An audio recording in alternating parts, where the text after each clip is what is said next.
Bismillah, alhamdulillah, wassalatu wassalamu ala rasulillah.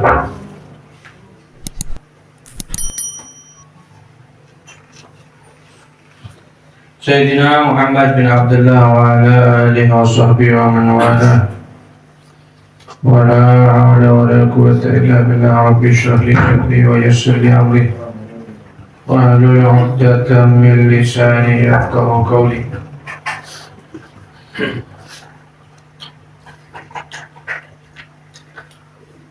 Melanjutkan pertemuan sebelumnya, Al-Imam Hujjatul Islam Abu Hamid Muhammad bin Muhammad Al-Ghazali, setelah beliau merunut hal-hal yang hendaknya kita kerjakan mulai bangun tidur sampai mau tidur lagi. Sudah dibahas kemarin adab-adab tidur. Sampai tidur beliau berpesan, jangan sampai tertinggal amalan yang sudah dibahas mulai kemarin itu. Ulangi lagi bangun tidur, ulangi lagi hal-hal yang sudah kita bahas kemarin, mulai dari bersiwak, mulai dari qiyamul lail, terus sholat subuh berjamaah, wirid-wirid sebelum subuh, wirid-wirid setelah subuh, sholat sunnah duha, qabliyah duhur, qabliyah asar, qabliyah duhur, ba'diyah duhur, qabliyah asar, ba'diyah maghrib, ba'diyah isya, witir. Teruskan itu sampai kapan? Sampai sisa umur kamu, sampai kamu mati, beramallah seperti itu. Kalau kamu merasa berat, istiqomah, merasa berat untuk terus menerus, maka sabarlah kamu sebagaimana sabarnya orang yang sakit kepada pahitnya obat. Orang yang sakit itu harus sabar sama pahitnya obat. Kenapa? Karena dia menunggu manfaatnya obat itu yang menghasilkan kesembuhan. Begitu juga anggap amal-amal kita yang kita laksanakan ini, yang dibahas kemarin itu adalah sebagai obat daripada penyakit-penyakit hati, yang mana nanti kesembuhannya itu akan kita dapatkan setelah kita mati, yaitu kita dapat kesembuhan surga. Memang pahit obat, tak enak, memang repot, harus sabar. Maka pikiran itu, renungkan di sisa umur kamu ini. Umur berapa kamu sekarang? Misal kamu sekarang, kamu ditakdirkan sama Allah, katanya beliau, umur kamu 100 tahun. 100? Kalau ukuran kita 100 tahun tuh umurnya panjang atau pendek? Panjang. Umumnya umatnya Nabi Muhammad SAW 60-70 berangkat sudah. Ya sudah, anggap umur kamu 100. Maka itu sangat sedikit sekali 100 itu kalau dibandingkan dengan kehidupan kamu setelah kematian. Setelah kematian itu hidup selama-lamanya, tidak ada umur-umuran lagi, tidak ada mati. Setelah kita meninggal di dunia, tidak ada meninggal lagi, akan abadi. Maka 100 tahun itu adalah jumlah yang sedikit. Maka renungkanlah gimana caranya kamu itu ketika kamu kerja mencari dunia, kamu itu menanggung sesuatu yang berat, sesuatu yang repot, harus bangun pagi, sore baru pulang, besok begitu lagi. kerja di dunia atau itu sebagai karyawan atau sebagai apapun, berdagang, harus kulaan ke Surabaya misalkan, harus pindah barang dari mobil ke toko, harus jaga toko, harus bayar karyawan, kurang pasang CCTV kan gitu, merasa ada aman, repot hidupnya kamu. Coba bayangkan, repotnya kamu cari dunia dan kehinaannya kamu ketika mencari dunia. Pedagang menjadi hina ketika dia berdagang apa? Mengharapkan datangnya pembeli. Yang asalnya ndak patio mau beli, pedagang harus lamis, harus pinter ngomong kan gitu, bikin pedagang tertarik, kan menghinakan gitu. Yang kerja, yang sebagai pegawai, sebagai karyawan harus taat, berarti hina di hadapan bos, siap hina di hadapan bos. Belum tentu juga bosnya mulia, ternyata harus ada yang lebih dimuliakan lagi sama bos. Apa?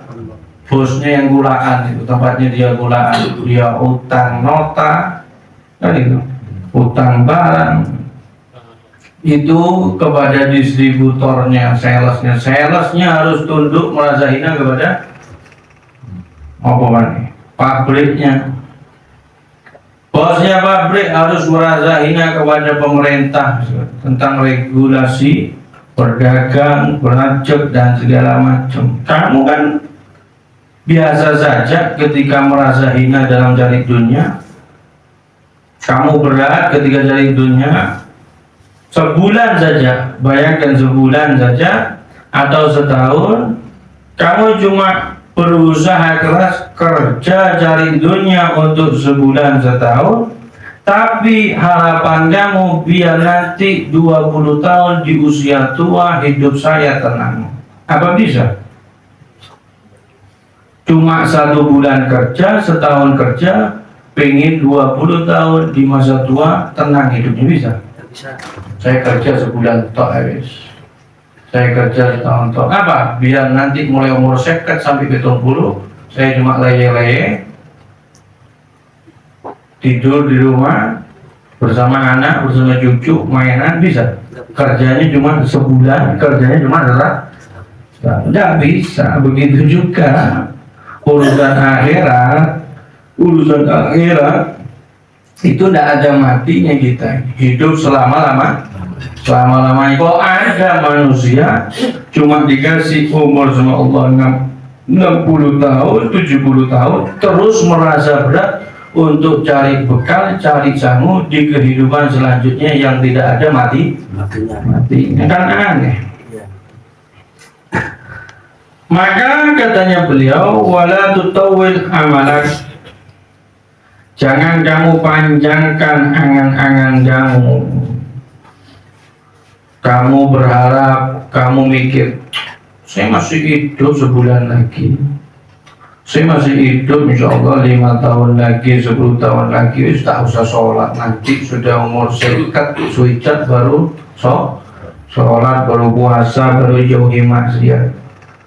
Lah ya repot urusannya kalau gitu. Masalahnya kematian itu terus mendekat kepada kita. Israel ini selalu ngincar kita. Israel ini selalu ngeker kita kan ya. Siapa yang tahu jadwalnya mati? Coba katakan kepada diri kamu itu, saya ini sedang bawa beban berat hari ini untuk melaksanakan ibadah, untuk sholat, untuk wirid, untuk baca sholawat, untuk ibadah-ibadah yang lain, baca Quran dan lain sebagainya. Mungkin saya hari ini mati. Saya harus hadir pengajian maghrib ini, isya ini harus sholat. Kenapa? Mungkin nanti saya tidur tidak bangun lah. Harus dicamkan setiap hari itu. Bangun subuh harus yakin saya mau sholat subuh. Kenapa? Saya mau baca wirid pada subuh, saya mau jawab. Kenapa? Takut jam 9 saya mati. Takut wajah sarapan keselak, sayurnya pecel, keselak misalkan. Banyak kan di berita apa mati keselak kan saja, keselak pentol kan banyak. Wa asbiril laila, sabarlah kamu di dalam ibadah di tengah malam. Sabar, berat, bangun jam 2, bangun jam 3, wiritan itu berat. Coba ya. Coba sekali 2 kali enteng, yang berat itu istiqomah. Paham ya? Segala amal itu enteng, nek sudah setrumnya kuat gitu. Wah, habis pengajian. Jari ini Habibie, jari ini Ustadz, kokon mau Quran. Coba habis seminggu. Kendor lagi umurnya.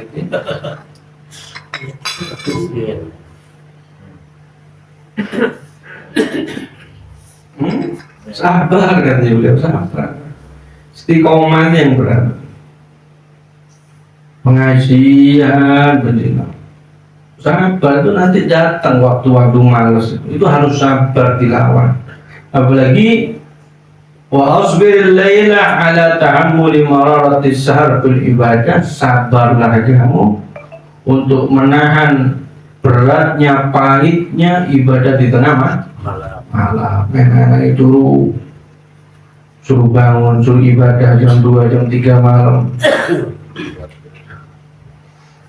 Mungkin kamu camkan di hati kamu, mungkin saya mati besok, makanya saya sekarang qiyamul. Itu harus diperbaharui itu ya. Di hati itu tiap hari juga diperbaharui biar tidak malas ibadah itu. Kenapa? Fa innal maut la yahjam, sesungguhnya kematian itu tidak masuk fi waktin maksus, di waktu yang khusus. Umumnya wong meninggal itu marisa. Jadi kapan saja orang bisa mati, tidak ada waktu khusus. Tak mau naik mobil saya, kenapa? Kebanyakan yang mati itu kecelakaan naik mobil. Katanya siapa tuh kemarin sepur di Jawa Tengah itu, rodanya belok sedikit, oleng saker berapa rangkaian kereta. Siapa yang nyangka?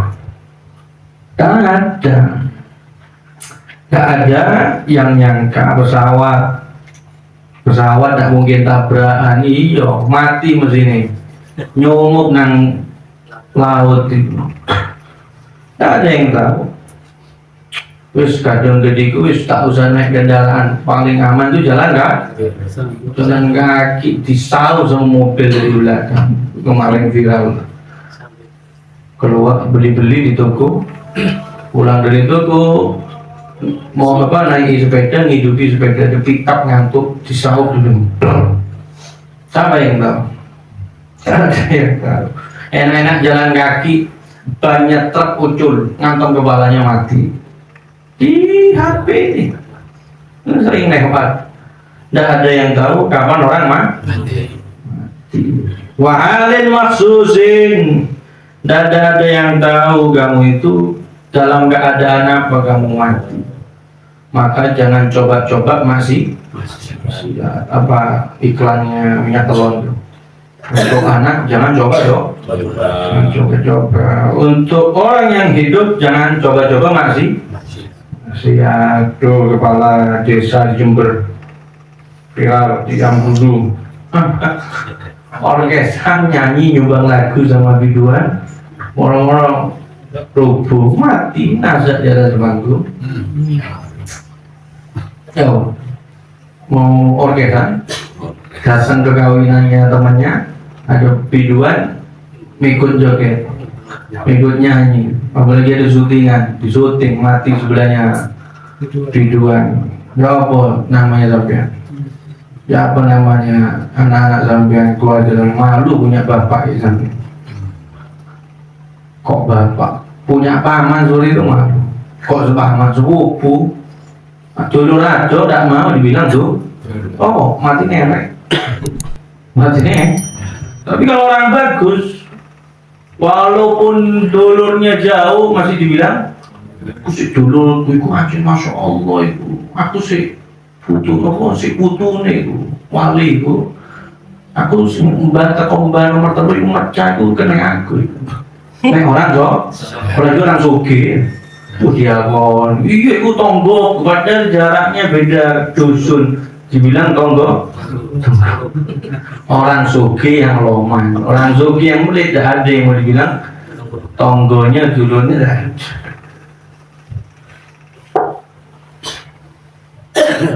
Oh, saya umumnya orang mati itu sakit dulu katanya siapa? Hah? Katanya siapa yang tidak sakit mati. Sakit tahunan tidak mati mah. Tapi ada keluarga itu yang sakit tahunan. Temennya apa saudaranya moro-moro meninggal tak pakai sakit-sakit sampai ngomong yang sakit. Aduh. Bukan orang yang sakit, anaknya yang sakit ngomong. Tuh, beliau itu tidak pakai sakit meninggal. Ini ibu saya sakit tahunan tidak meninggal. Loro lagi. Itu terjadi. Subhanallah, subhanallah. Karena dia subhanallah. Subhanallah ya, yang sakit tahunan tidak meninggal, yang tidak sakit meninggal. Banyak kan? Banyak.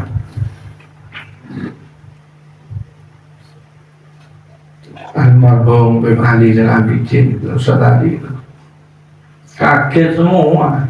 Pagi ngurus visa untuk Habib Soleh, Paman sama Habib Muhammad Binti mau berangkat ke Hadramut, ngurus sampai siang. Katanya orang Kemenak, Bib sampai pulang dulu Bib, ini nanti kalau sudah selesai saya antar. Oh ya, siang hadir nikah.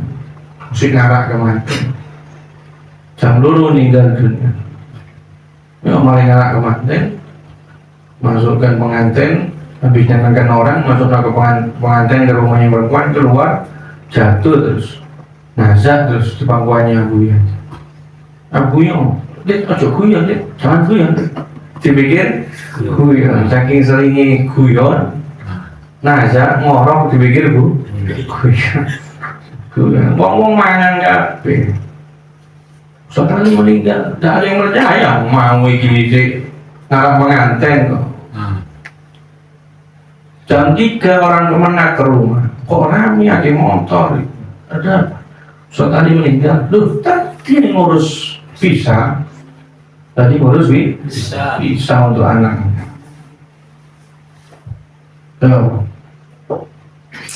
Eko enak matinya dalam keadaan apik, lagi puasa, lagi habis nyenangkan orang, nyenangkan pengantin, habis nikah, niat untuk berangkatkan anaknya dari ilmu. Yang pertanyaannya kita ini, potongan saya sampean, ya apa nanti mati ini, tepat ngelakoni apa? Mudah-mudahan selamat semuanya. Wazinin maksus, tak ketahuan nanti itu bakal mati di umur berapa, tidak ada yang tahu. Tunggu tua dulu. Yang 70 ada yang tak mati-mati. Anak kecil banyak yang mati. Pemuda apalagi mabuk, minum, terkelekan, nabrak pohon asem mati kan gitu. Banyak. Makanya kamu itu harus benar-benar mempersiapkan matinya kamu setiap saat, setiap detik. Siapkan kematian, harus siap kapan saja. Kenapa? Israel tidak pakai laporan dulu. Iya, kalau Nabi Muhammad Sallallahu Alaihi Wasallam minta izin sama Nabi Muhammad SAW. Assalamualaikum, ada apa Israel? Sudah datang waktunya. Iya, minta izin Nabi. Kalau panjenengan mau dicabut, kalau tidak mau, tidak dicabut. Nabi Muhammad SAW tanya dulu, umatku ya apa? Mana Jibril? Mana malaikat Jibril? Konjoku Jibril. Gimana Jibril? Umat saya Jibril. Aman Nabi. Allah yang nanggung umat panjenengan Nabi. Oh iya wis ini cabutan. Nabi Muhammad sallallahu alaihi wasallam. Sampean ono permisi. Sampean di subuh meninggal. Enak nih ngono kan. Nek diwarai besok sampean subuh mati. Pas mau gak kira bunyi gitu loh. Sibuk apa? Sibuk ibadah ngaji, qiyamul lail, biasanya gak tahu qiyamul lail, mau sholawat seagen-agen. Apa? Kok subuh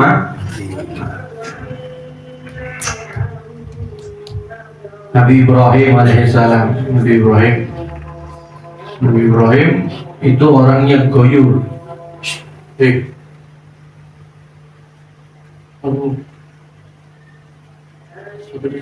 Salim.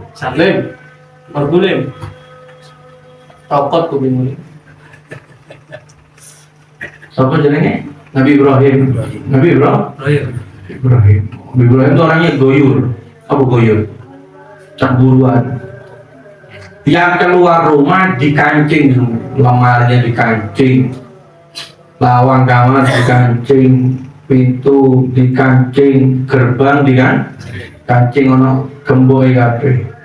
Padahal mak metu nang pasar, coba nang masjid, tapi digembok jendela ditutup semua. Kok kita kan tidak plong, kalau biru ini apa sih dicolongan? Keluar, pas balik lagi ke rumahnya, masuk kamarnya ternyata ada orang laki ganteng.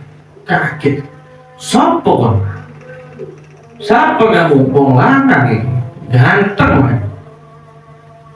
Dari ini wong ini, aku kesini. Ada apa kamu sih? Saya di sini disuruh pemilik rumah itu. Aku sing duwe omah iki, kapan aku ngokon mlebu ki apa mari mlebu kamar. Saya disuruh pemilik rumah ini, pemilik jiwanya kamu dan pemilik jiwa saya. Sadar dari itu. Israel kan.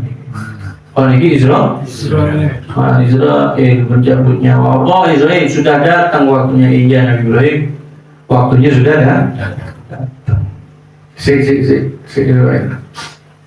Saya kepingin tahu modelnya kamu kalau mau nyabut nyawanya orang yang banyak dosanya, apakah ganteng seperti ini?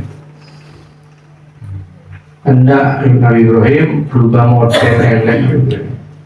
Ya apa model mau ketemu Israel? Apa nih ketemu orang yang ahli maksiat? Jangan Nabi Ibrahim, tidak kuat nanti. Hendak ya apa? Ajak Nabi Ibrahim. Ya apa? Akhirnya sampai maksa balik badan Nabi Ibrahim. Balik badan dapat 2 detik, balik lagi ke saya sama Nabi Ibrahim. Itu namanya Israel berubah jadi raksasa besar, warnanya ireng, rambutnya jegrek. Raksasa besar, kulitnya hitam, rambutnya jegrek kayak musuh Dragon Ball. Musuhnya Luffy, One Piece. Itu namanya Nabi Ibrahim langsung semaput. Kaget lihat rumahnya tidak lama sadar Nabi Ibrahim. Israel sudah balik ke asal yang ganteng dari ini. Nah kan sudah tak bilang Nabi Ibrahim tak bakal kuat. Tak percaya apa katanya dulu Israel. Coba neraka ndak ono, coba azab kubur ndak ada. Azabnya cuma ngelihat kamu, cukup bagi orang yang banyak dosanya untuk dapat saking nakutinya Israel. Makanya dikatakan hal yang paling menyakitkan itu adalah sakaratul. Pertama ditampakkan dulu tempatnya nanti. Kalau orang baik ditampakkan surga, tempatnya nanti di surga. Makanya orang kalau kebanyakan orang soleh ketika dekat sakaratul maut itu matanya nangis ya. Kenapa? Terharu ngelihat tempatnya nanti di surga. Terus keringetan dahinya itu. Kalau tanda orang meninggal Pak, tanda orang meninggal jelek, matanya terbelalak. Begitu. Apa? Kaget. Belum tempatnya nanti di neraka diperlihatkan oleh Allah dan kaget ngelihat rupanya Israel cabut nyawanya dari kaki makanya yang pertama kali dingin apa sih kiri tekan dari kaki naik sampai ke atas ubun-ubun ini tempat masuknya ruh dan tempat keluarnya ruh itu ubun-ubun dan anggota tubuh yang terakhir berfungsi itu adalah mata. Mata itu anggota terakhir yang berfungsi. Jadi kelihatan matanya. Hari ini sebelah mati telangan motor ini. Si kitab-kitab si ada rohnya. Masih ada roh.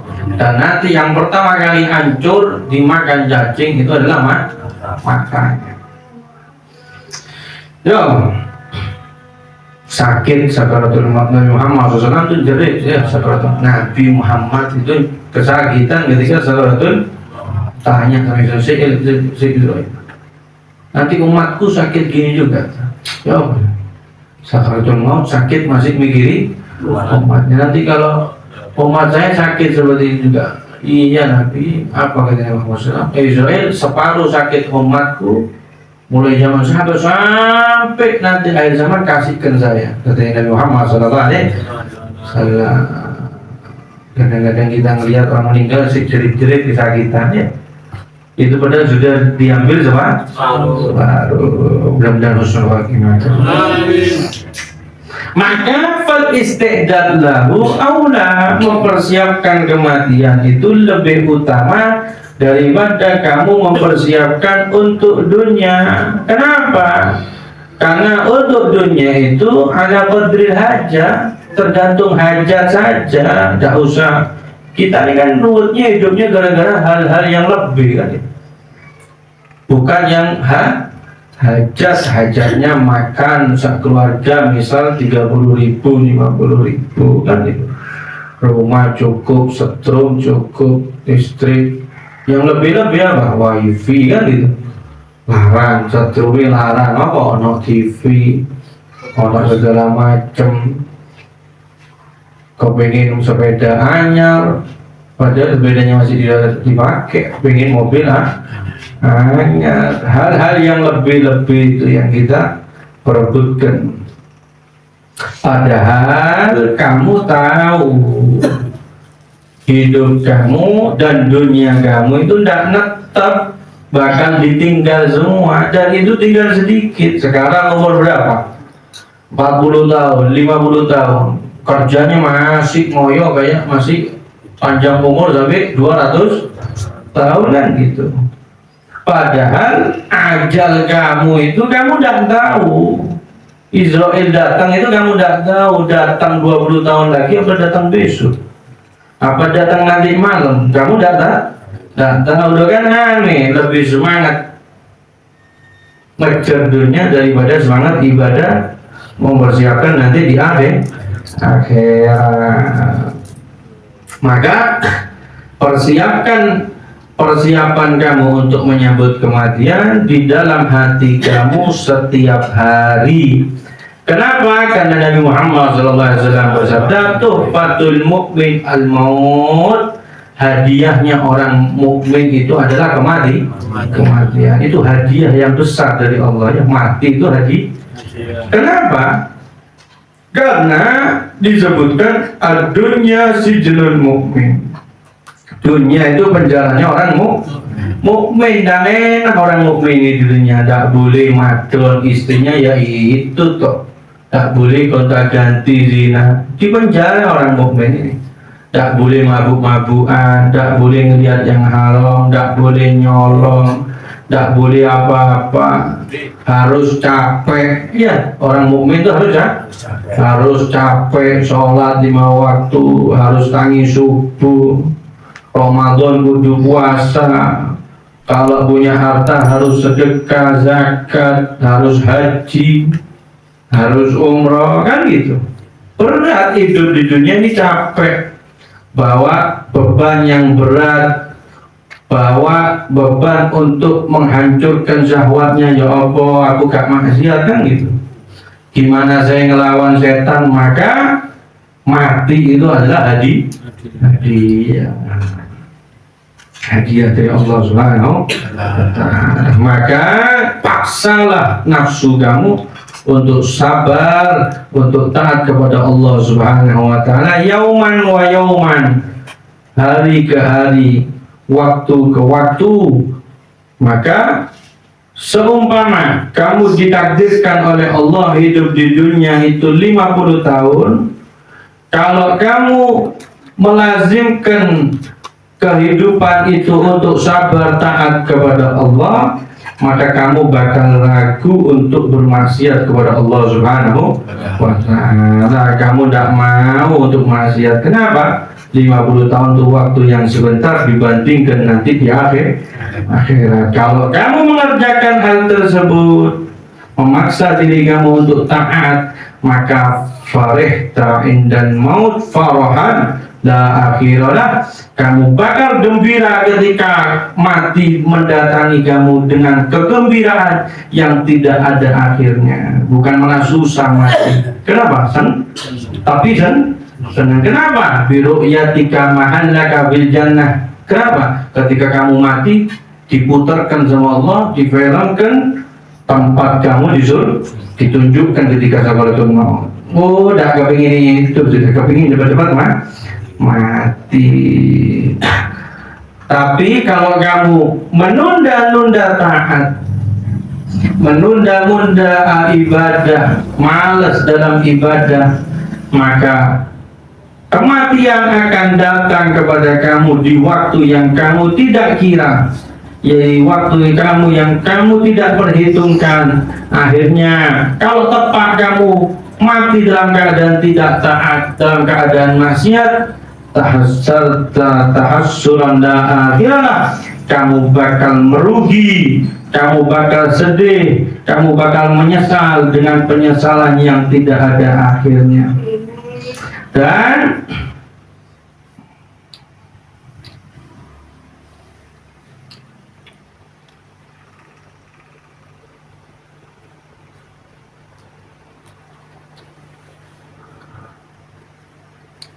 Allah Subhanahu wa Ta'ala berfirman, wala ta'lamunna nabahu ba'dahin. Allah Subhanahu kamu bakal mengetahui kabar-kabar nanti, kabar-kabar yang Allah berikan ba'dahin nanti.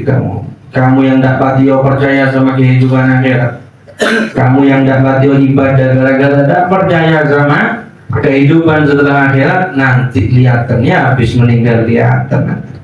Allah buktikan apa yang difirmankan, apa yang disabdakan oleh Nabi Muhammad SAW. Maka kata beliau, setelah kami, katanya Imam Ghazali, memberikan petunjuk kepada kamu terhadap tertibnya aurat, tertibnya wirid-wirid, kata beliau, mulai dari bangun tidur sampai mau tidur lagi, yang sudah kita bahas beberapa pertemuan. Maka sebentar lagi, kata beliau, kami akan menyebutkan cara-cara sholat, cara-cara puasa, dan adab-adabnya sholat dan puasa, adabnya jadi imam, adabnya jadi makmum, dan adabnya dalam sholat Jumat.